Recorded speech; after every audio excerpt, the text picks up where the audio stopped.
and welcome to What We Watched with Scott and Toby.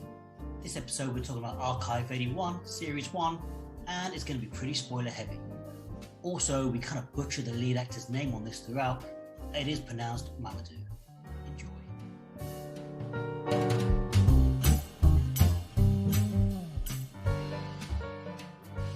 Yeah, I broke my little Valetti thing, and I just need a little rubber ring thing.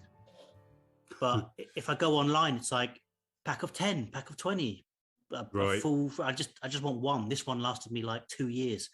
And I feel like if I've got 10, that's me covered for like the next 20 years. And just, you know what I mean? Like, yeah.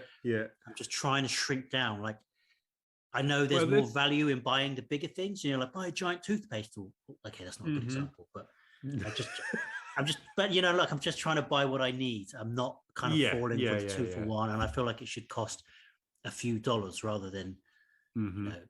How's that going though? Your minimalism. Well, I don't think I'm becoming a minimalist. I'm just trying to stop over consuming, and like my cupboards are just full, and we've got 3 giant ketchups or something. Oh wow, okay. You buy one get one free.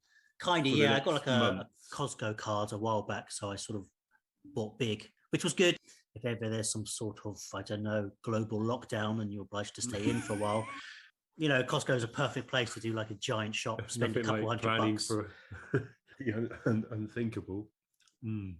No, I am the very opposite of you, and I'm pretty much the master of old Mother Hubbard. Went to her cupboard and found fuck all there. Do you get through it all though? Do I get through it all? I don't buy anything.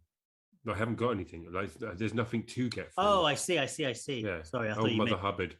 I thought you meant you like big collector. No. Oh, no. I've gone from. I had like a load of plates and cups, like more cups and plates than I could possibly need to host a dinner party, that sort of thing. And then when it came to washing up, because I'm not I've used it, I'll wash it up. I've used it, I'll stick it there until I wash up. Oh, there's something clean that I can use to add to that. You went through the whole pile. So I repeated that process of building up this thing that became like a balancing rock statue. Every time I washed up, climbed the wall because there was so much to do. Oh, okay. So I was like, I don't need all of this. And then scaled down to like 2 plates, 2 cups, 2 bowls. I like it. And now washing up's done in 10 minutes and the whole house is clean. Feels nice. So that worked. But it does make snacking really hard because you can't just go to your cupboard and go, ooh, I fancy. There's nothing there. I've had to cut out snacks. I'm a huge overeater. Like it's hard for me to open up like a giant pack of crisps and have the portion I want. It's like, well, I'll just eat till it's finished, and then the temptation is removed, rather than making that last. So now any snacks I have are like, not bland, but like trail mix, pumpkin seed. I do kind of like pumpkin seeds are the definition of bland, don't they? Yeah. I kind of like them. A bit of salt on them. I mean, okay. Literally like a little mouthful here and there, rather than like a giant bowlful. There's no segueing from this. Is it article? No, it's article. I do that all the time. I've been wanting to call this show Article 81 since it started, and it's not called that at all. It has nothing to do with articles. No, it's called Archive 81. Smooth transition. Talking of coffee, Talking of coffee, exactly. So that's what we're here to discuss today. All season 1, 2022, Netflix. January horror. Released. Horror. It's funny. It's cinema-wise. I feel like the worst films get dumped out in January. But when it comes to TV releases, some quite good stuff comes out. Like it's the reverse, right? People are broke and staying in. January is always a bit boring. Let's put some good serials that people will come back for and binge watch. Yeah. I get the feeling you didn't really like it so much. I wouldn't say I didn't. There was facets, elements, parts of that I didn't enjoy. The whole, now that I've seen all of the episodes, of which there are 10, I believe, or maybe 8, I did enjoy it. I walked away satisfied. I'm not running around going, watch Article 81, Archive 81. I can't remember the name. That's how much I'm invested in this show. Well, I don't know if that's that fault. You're calling it Article 81 and you're blaming it on the show not quite being proper enough. For anyone who hasn't heard of it, can you give a run through? Mm-hmm. I think we'll be spoiler heavy because I don't know. Yeah, it will definitely be strong spoiler thoughts heavy. on the end. Can you give a run through? So it's based or adapted from a podcast that ran and started in 2016, which you can still download and listen to, of which there are a couple of seasons. And that's where I first came across it, was in this podcast form. Well, actually, I came across the trailer on Netflix and thought, oh, that looks like something that's my cup of tea. And then I Googled it and it said it's based on a podcast. So I downloaded the podcast, started listening to the podcast, and then the series released. And I didn't quite get to the end of the podcast, but I did get to the end of the Netflix series. And in essence, it is about a rich gentleman who works for a conglomerate, and he hires a mid-20s who specializes in tape restoration. So they'd be that videotape, audio tape, measuring tape, real stuff. yeah.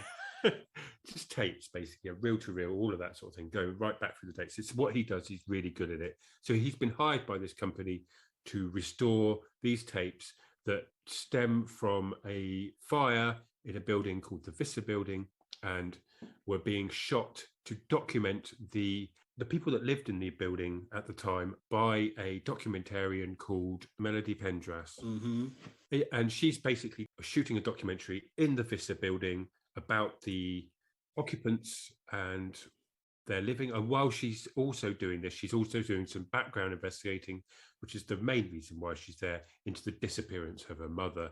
And her mother was, the last place she knew of her was at this building. The guy who is doing the tape restoration is known as Dan. He is played by Mamadou Athi, who I believe you're quite a fan of. Yeah, I've only seen him in a couple things, but he's just one of those actors that just pulls me in. I don't know why. I think it's just I've seen him in a few things where he just stood out for whatever reason.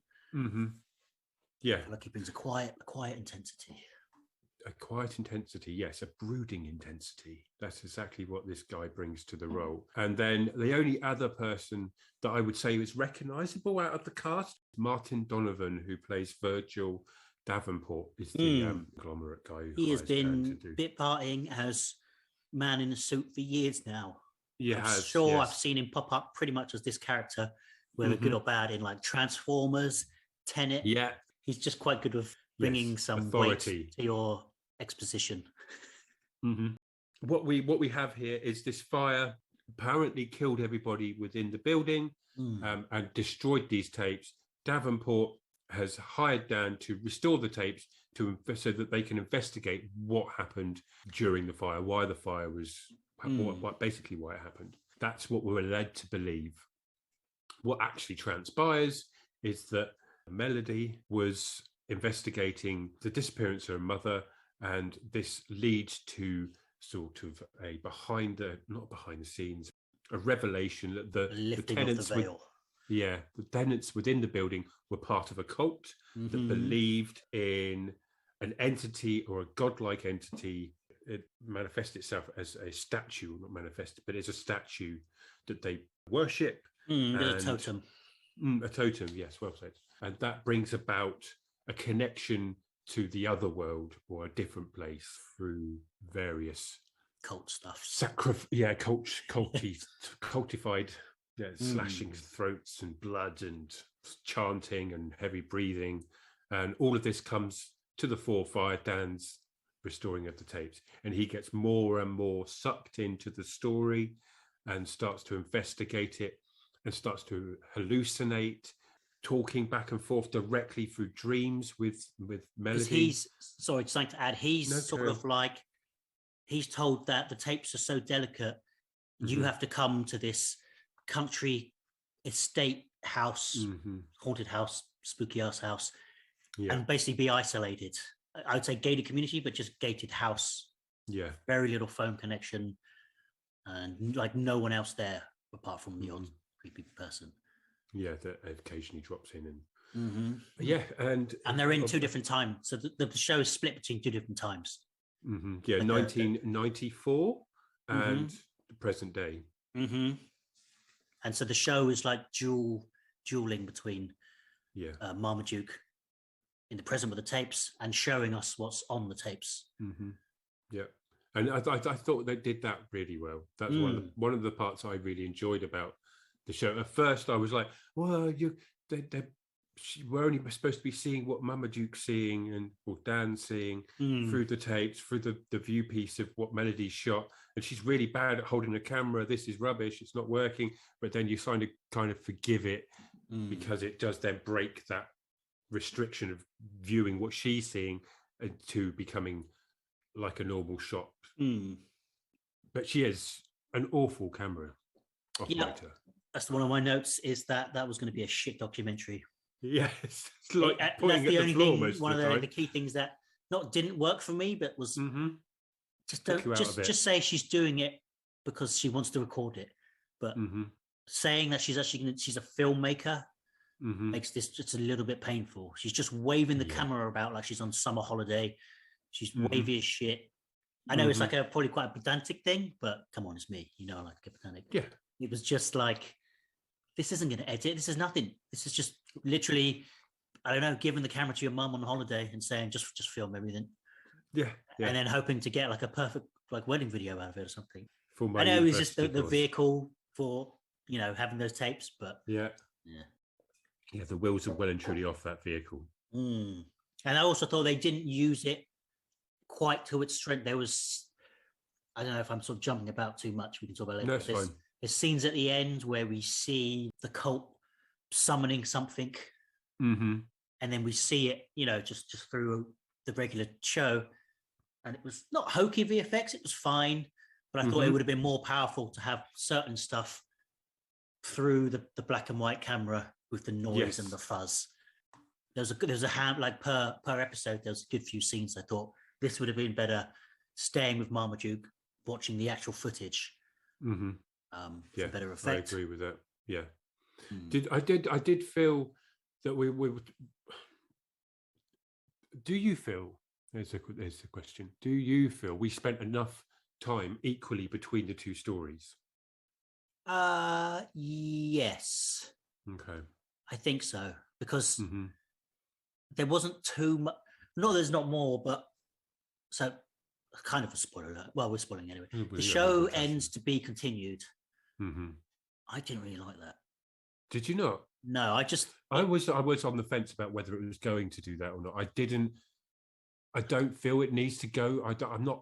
This is my indictment for the whole series is I don't care if there's a second season. Okay, because I'm happy for it to end as it did. Yeah, I would rather they just made the ending whatever it was going to be.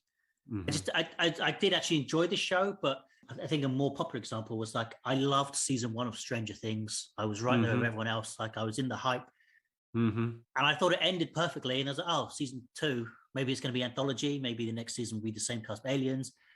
And so I watched season 2, and I thought, it's all right. They've got nothing new to say, nothing new to add. It was just really popular. And then season 3 came out, and after 2 episodes, I was bored out of my mind. And I'm just done with Stranger Things. And I know there's a 4th season coming out. Yes, this year. That's the final season. I mean, the kids are hitting mid-20s now or something, probably. Yeah. But so it just felt like it was a perfect show that didn't need a sequel. And this is what I would agree with you on with Archive 81. Get in. I don't feel it needed to have. No, everything was satisfying, and anything I don't know or understand adds to the mystery. Yes, like there's not discussion piece. Too much more to explain. I mean, I think it's to be continued, right? It wasn't like a sort of Twilight Zone twist. No, they didn't shoot it like it was the M. Night Shyamalan ending, which they could have. They could have shot it as a dun dun dun. Yeah, and then done a second season. Or like what's the Planet of the Apes? Right. He blowed us all up. Yeah, Yeah. No. So we should explain what that ending is, because we just talked about it. Well, yeah. No, they because the girl in the videotape is missing, and in the present day, Marmaduke is sort of sneaking calls to his friend, who runs like a mystery podcast, which is handy because he knows how to sort of research missing people, and they're just sort of trying to solve the mystery on themselves. Yeah. And the more we go into it, the more the corporation that Marmaduke's working for is shady. And but we find out really early on that Marmaduke's family burned in a house fire, seemingly separate to everything.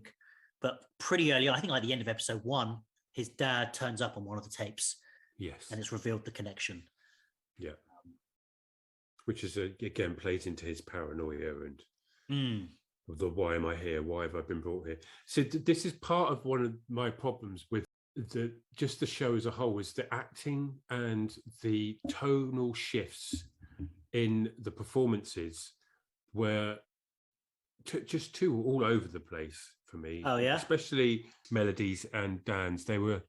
I'm on the fence about whether Melody, the actress who plays Melody, is actually a good actress, and Dan's performance, it was just angry the whole time, and there was no rhyme or reason for his anger and his extreme outburst and use of language, apart from when there was an actual reason. But by the time there was a reason to use that language, he'd been that way so often that it didn't have any impact, if you know what I mean. There's like the use of dropping the F-bombs, just throwing them around as if they're going out of fashion. It's like a common tongue.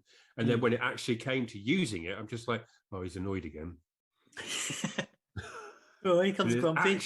Here comes Grumpy. Oh. That's exactly it. And yes, he's meant to, maybe in the podcast, he has Asperger's and mental health issues. So there's an explanation for that. In the podcast, it's specifically told to you. Whereas I think it sets up some stuff. No, he's got this tragic past, and his parents and his sister burning in the fire at home. But outside of that, we don't really know much about him. They not say he spent a bit of time in hospital? Like when didn't they say he had like a bad split with his ex, and he went through depression, and he ended up in yes, no, they do. Yeah, right.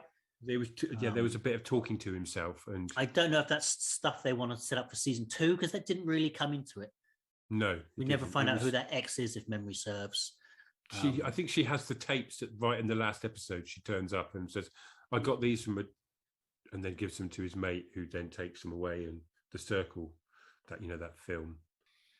Dan has been hunting that film down because it is it's a snuff film. It's very hard to get to. There's only one copy of it, or like in existence or something. It's by like a really rare filmmaker. So he's been hunting for those tapes for a very long time. Well, and his ex just rocks up and says, "Got this for you." Yeah, basically. I don't remember that at all. Okay. I think it's in the second to last episode that happens, but then it could be a dress sequence. I'm not too much of a fan. I think Blind Manor did the same thing, where there's a whole episode dedicated to like, what's going on here? And it's like a flashback. So it just explains the history in one. You get one, like suddenly we're in one episode in the, I don't know, the 1800s or something. That's the sort of thing I think, couldn't you have snipped this up and put it in? Like I felt like you probably could have cut an episode or two somewhere along the line. Like it got a bit slow towards the end. Yes. I think when we spoke last, you were 2-3 episodes from the end, and you were enjoying it. Yeah, I'd definitely say I enjoyed it. I think there was just, I think I really liked that setup. I really liked the guy in the house just on his own, and some of the production values were great. I really loved that chanting, singing they were doing. Yes, that was a great creeping cult harmonizing. Like breath breathing. Like there's this thing with mold. That was a nice creepy effect where the mold sort of goes from the tapes and into Marmaduke's world. Yes, that was really good. And when he takes the top of the video cassette off, and it's just all black inside, that was pretty creepy. And how did you feel about the figure that keeps appearing in the? I thought that was an okay effect. It didn't. When it starts cheesy. bit cheesy when it started to reach out the monitor and everything and come into the, Mm, it didn't. some more subtleties would have been better. Yeah, Like a exactly. more obscure face that is unclear, Mm-hmm. almost Rorschaching us, or Mm-hmm. magic And it was eyeing us. I can't remember. I think it was a dream sequence when it was. He saw it coming out the room. No, it wasn't, because he smashed up all the monitors and everything, didn't he? Well, that's where it gets heavy. That the dream and the reality are really blending. Mm-hmm. Yeah, I found. So basically, it comes back to the acting. Is it was tonally all over the place, and it kind of jumped from one idea to another idea without bridging the gaps very successfully for me. So I was a kind of a bit sort of. I'm going to wishing finish it could be better. Mm-hmm. No, there's potential for something really good here, but it does sort of sit well with the podcast, because the podcast is very fractured and broken up in the same way that the tapes reveal a sort of, segments of what's happening, not the whole picture. Is it coherent, the podcast? For some reason, I remember I had it on my subscribed and I listened to like half an episode. Mm-hmm. I seem to vaguely remember just feeling like it's a bit too artsy, like it's jumping without really explaining. Maybe, and to be fair, like I said, I only listened to half an episode, but I was like, I wanted to just round in with someone I can follow, at least till we get started. And to footnote that each episode is only 15 minutes long, so you only actually listen to 7.5 minutes of something that made your mind up. I think it was something I always thought I'd come back to, but it was just... No, it is. It's like it is very fractured. It is a bit all over the place. It does go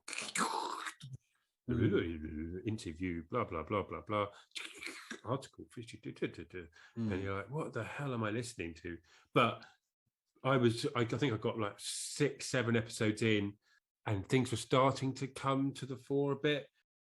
Yeah, I remember you saying you really liked the blonde friend who became the roommate. Yes, I found her just one of those irritating characters. I guess to contrast to him under and overplaying it, she was always just turned up a notch. I just thought it just came on so... I guess that's what they're trying to do with her, but it was that borderline toxic friendship that was just a bit infuriating at times. Very self-centered, self-obsessed. But I thought her acting was by far the best out of all of the people that performed it. And then I think it, further stamps that when we visit her later on, and in Dan's world, and she's in a mental institution, much older, grey-haired. Still keeping up with the art, though. Keep on doodling. Keep doodling. So I did like that element that when he turns up, she goes, Dan, took your time getting here, didn't you? And it's like, whoa, that's nuts. That's quite cool. I guess for me, it reminded me of the echoes of the Bandersnatched episode of Black Mirror. Black Mirror, yeah. Just in those parts where you're looping around and suddenly he's meeting someone and he's like, I told you we meet again. What's it? And just little hints of, I don't know. Yeah, stuff that you've just threw away. But we understand it, but... Yeah, no, that I really like that moment. So yeah, she was one of the highlights of the series, and the little girl as well, Jessie. I thought she was really good. She was a cracking performance from her. So the showrunner, the producer, I've sort of was just Googling her this morning, Rebecca Sunshine. There's like suddenly 2 shows I've never heard of I want to check out. So she's like a producer, showrunner, what have you, for this arc of 81. And she just came off The Boys. I don't know if you watched The Boys, I really enjoyed that one. Yeah. There's one called The Crossing. Have you ever heard of The Crossing? I believe I have. From the network that brought you Lost. Refugees from a war-torn country 180 years in the future start showing up in the present to seek asylum in an American town. Yes, if you're South Park fans. South Park probably killed this entire concept in one episode with the "They took my job" episodes, which I do love. But I don't know. I love that idea. And another one, Outcast. That's the yes, I believe I know what that was. That the Victorian woman for the present goes to get sucked into the past, and no, that's Outlander. Yes, this is like a supernatural one. I think it's the Kirkman's the Walking Dead, the guy who created the Walking Dead comic. Yeah, I don't know. I feel like I want to check those both out. of the strength of Archive 81 and The Boys. Yeah, The Boys is really good. Hmm. So, what thoughts overall, Scott, on Archive 81? I liked it enough. I think for all the flaws, I mean, I disagree with the acting. I kind of liked it. I thought it did sort of work for me. I know I can imagine like not a love it or hate it thing, but I guess what you're saying is right. But it still worked for me. Like his just quiet rage, I think. Was that? Would you apply that to both him and her? I thought she didn't.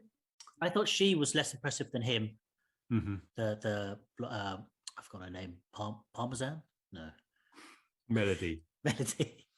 I didn't think anything wrong with her performance, but considering she had the more material, she didn't quite take it to any high levels.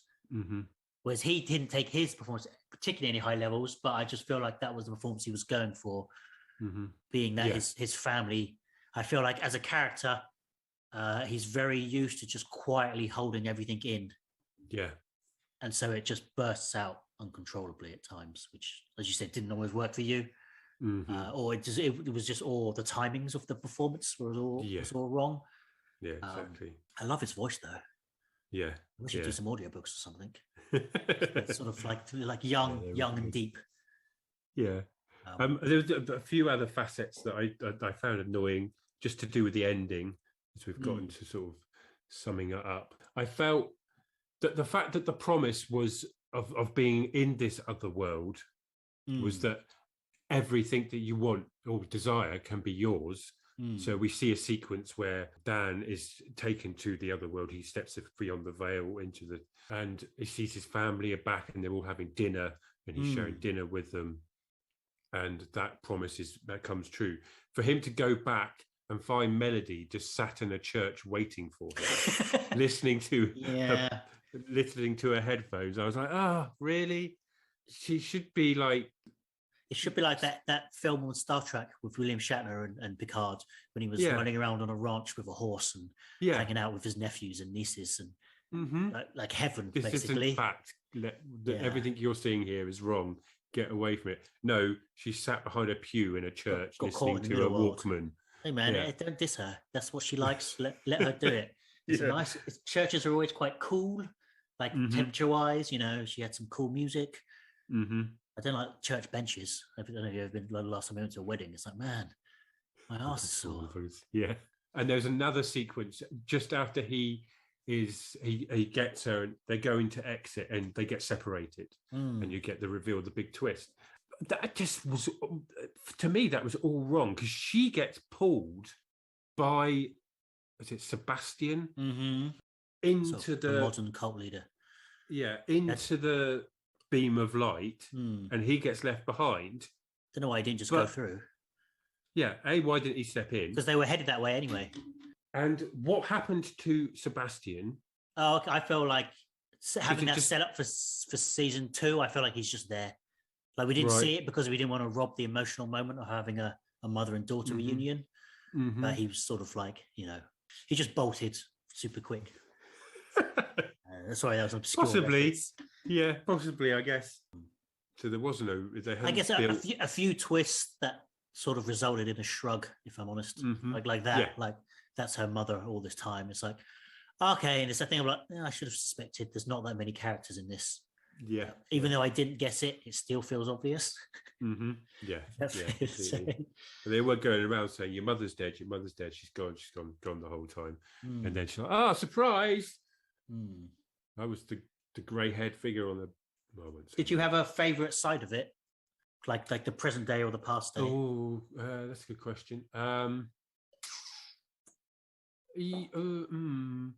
Probably the present day. I felt the people in the present day were more tangible and they felt real rather than the sort of characters acting extremely odd, not because they're part of a cult or any of this sort of thing, just acting odd and being weird. Like the caretaker guy just always stood at the door going, go away. It was literally, I don't know what side he came down at the end. He was sort of like helping out and he was sort of not helping. He's sinister half the time. I don't know if he was literally just officious. Like, I don't care about the cult. They're contracted here and you're not. Yeah, that's exactly it. And so there was too many annoying performances and scripted characters in the past, whereas Dan's world was much more believable. I do think that the past stuff got the biggest chills. Just random moments of catching the cult, the noises coming through the war. That I guess it didn't work for you, but the times where suddenly characters are just acting odd, and something's up, but they're sort of, I guess, gaslighting her. I think I read a review on it on I think the Guardian or something, and they gave it 2 stars, and they said it did neither sci-fi or horror or psychological drama well enough. It didn't go down any path far enough to it to be calling itself this and doing it well. So it was just a lot of paths walked half way and kind of let's turn back. And that's what I agree with, I would say. Do you think if they'd have cut the episodes, cut the budget a bit, stayed with Marmaduke the whole time, and have that other stuff, but only ever seeing what he's seeing on the TV screen, and you obviously cut it down a bit and rewrite it a bit, it would have been more effective? Possibly. I guess that's a lot of relying on him reacting. Yeah. I don't know if you've seen the movie Sinister. Yes. Like a lot of him going, like watching and reacting. I don't know if you've ever seen the film Nocturnal Animals. Yes. Tom Ford film of, is it Amy Adams? Yeah, Amy Adams, and that's similar-esque. Like, so she's in the present, and her ex-partner, her ex-husband, sends her a book and says, "I've written a book," and so it's her reading the book. And I did like the film, but half of Amy Adams, it wasn't a comedy at all. It was like a sort of drama thriller. Yeah. More drama thriller, but it would just show us what's in the book, which was like an abduction and a murder of this family, which was pretty brutal. At times it was terrifying just how quickly and how cold it got. I genuinely was like, oh damn, it just happened. Like it took a while to see Jake Gyllenhaal as a meek man, because I just watched him in the Southpaw, where he was a super aggressive boxer. Oh, right, yeah. I was like, why don't you punch him in the face? But the character for sure. But it would just keep cutting to Amy Adams, just like, but like reading a book, shocked, or like, I think twice it just cut to her falling asleep, dropping the book and waking up. I'm like, yeah, she's falling asleep. We're supposed to be into this. She's falling asleep. I don't know. Brilliant. I don't know, I don't really remember much of that film. I remember thinking it was okay, but I think it was hype because it was Tom Ford. Yeah, I liked Archive 81 enough. It just filled the whole, like, I think I just really, it's weird. I just really liked him doing his tech stuff. I really liked him taking the tapes apart and cleaning it and reeling it back in. I don't know. It's something really satisfying, being cathartic. Yeah, I've got talking of ASMR and cathartism. I randomly started watching de-hooving, like donkeys that have got really overgrown hooves, and they sort of put them up on stocks and then chop away the hooves. Down. Yeah, it's amazing. I watched a cow one. There's a cow guy who gets rid of like blisters and. Well, no, that I'm just like, I just find myself 14 minutes in going, how am I still watching this man shave a hoof off a donkey? It's crazy. Oh my God, did you see the size of that stone in there? Jeepers, that must have been painful for the donkey. Go, man. Because I find that stuff quite satisfying. Like pulling out a splinter. I really like that. It's if people don't know what the hell are you talking about, I can only say it's like when you're a kid and you get glue on your fingers and it's just pleasing to peel it off. I feel like that with like splinters, for example. So like rocks, stones in hooves and pulling it out, like I feel good for that donkey. yeah. I did get, because I've binged watched more in the last 3 weeks than I have in the last 6 months. Like I think I said last time, like my Apple subscription was coming to an end, so you got 10 days left, and I just thought I'd use it up. So I watched like I watched two seasons of a crime show and another sort of crime show. Cool. Like in a week. But then, so on Amazon, I've been watching The Path, which is a drama about a cult. And it was Jesse. And it was coming off Amazon in like 10 days. I'm like, oh crap. And I was only at season 1. So I've watched the complete path now because it's coming off in a few days. Okay. So I've got a bit So blurry. is there more than season? Is there more than one season? There's 3 seasons of the path, and now it's been cancelled. Okay. Yeah. Was it good? Yeah, I really liked it. It's this is the first thing I can imagine where like they've done fair to a cult. It's not showing them as necessarily creepy. Like it just shows all sides. It's like for sure the corruption and the power and the abuse is in there, but also there's a community of people who are trying to do good things. Like they're not a secretive cult. They are out in the community trying to help people. Okay. There's people who are like losing faith. There's people who are clearly lost and don't believe in the faith. But it's like, I just want to belong. There's what happens when when you're a deep member, but you lose your faith in the excommunication. Yeah. It just shows that it's just not all bad. And I kind of like that side of it to an extent, like the inner workings that aren't just condemning it. By the 3rd season, it is like, oh, we've just gone around in a full circle. We've just swapped places. It was like, here's Mr. A and Mrs. B. And at the beginning, he wanted out and she was like, how could you? This is our life. And now we're in season 3, they've swapped. He's like, it's our life. I love the cult. She's like, I think I want out now. You're like, oh. I'm done with this. I think it got cancelled. And it's a pretty good place to get cancelled. A few loose-ish ends, but I feel like I don't know if they knew it was being cancelled, but I feel like I'm satisfied for it to end here. I thought the path was there was a series that I watched that was about like a trip down the Nile. I won't go into too much detail because I can't remember it. I don't think you know detail, do you? No, exactly. That's about all the detail I got for you. But it was only a few episodes long. And then a documentary? No, it wasn't. Oh, okay. It was quite good. I like the look of it, but then it got cancelled obviously. And there's something fascinating about cults. And it's hard to find something that isn't based off true story. And that isn't something that goes too far and too horror. Most things, like most films I find about cults, sort of take it too far. I guess Midsummer's a good one. Yes. But that's I was going to say subtle, I think subtle's the word, but like it's horror. So it will show the interdimensional god being coming out, like scary demons and stuff, rather than... Which Midsummer doesn't do, No, yeah. But you know what I mean? Like, most cult films I can think of just go full horror. Or they're a true story, so it's factual and it's more, I don't know. It is, like, you are right, they are fascinating, how people can just be so, not duped is the right word, or just have a belief system that's so strong that they ignore all common sense. And there's a good podcast, I think, just called Cults.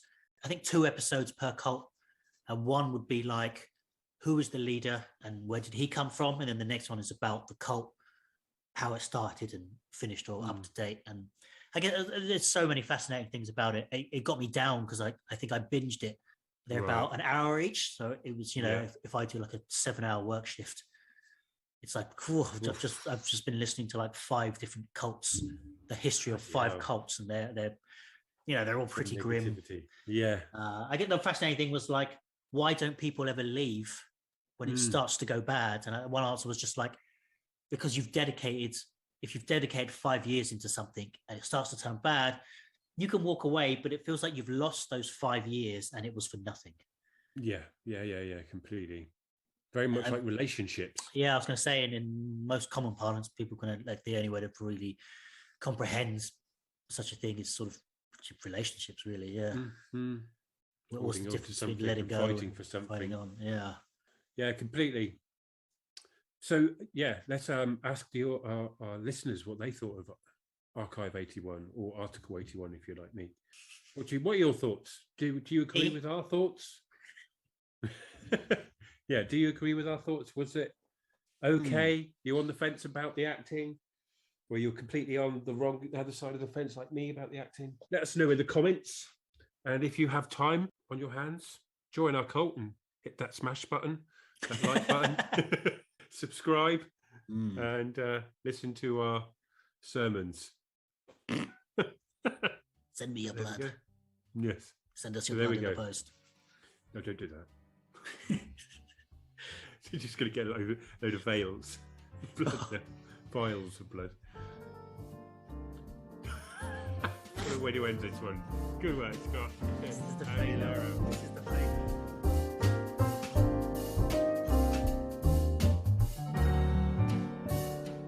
Okay, I'm going to wrap it up around there. I want to thank you for listening, and I hope you enjoyed. Join us in the next episode, and until then, have a great day.